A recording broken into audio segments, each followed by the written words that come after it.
I wanted to talk a little bit more about of our previous video where we spoke about blood tests versus the Dutch test for testosterone replacement therapy. Now, for the purposes of medical legal reasons and the standardization, really serum testing is the gold standard within testosterone replacement therapy, and that is what all doctors will really need to do.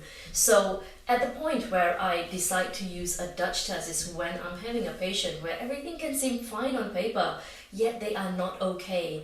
And it becomes really hard to figure it out because you do a serum testing and this is where we have a result like this, which is absolutely perfect. His testosterone's great, he's not converting too much into estrogen, his thyroid's okay, and every single other parameter is really within normal, and he should be feeling great. So the question is, what in the world is going on? Is this a fussy patient? Is it all in his head? You know, a lot of doctors sometimes think that, but you know what? This is where further testing actually makes a really big difference. And this is where a test like the Dutch test really comes into play. Now, what is the Dutch test? It's actually a urine test where what we test for is the metabolites, which means what gets passed through your body and what comes out.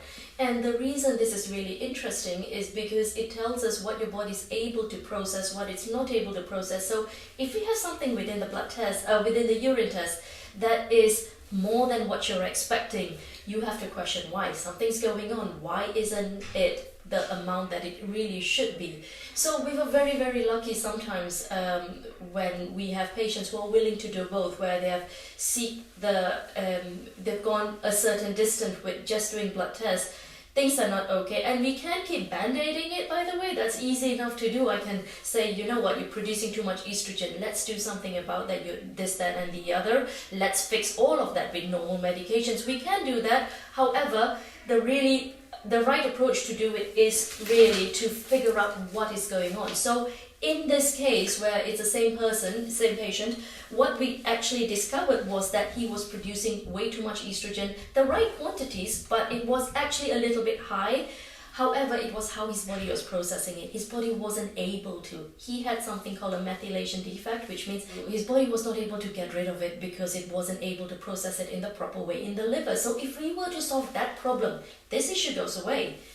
Another thing that it also happens that we found here, which is not available within the blood testing, is 5-alpha reductase activity, which in his results was sky high. It was making him go nuts. What was the solution? For him in particular, decreasing the dose, multiple dosing, that worked a treat. For others, it would be different. But this test is invaluable. Think about it when things are not going quite right.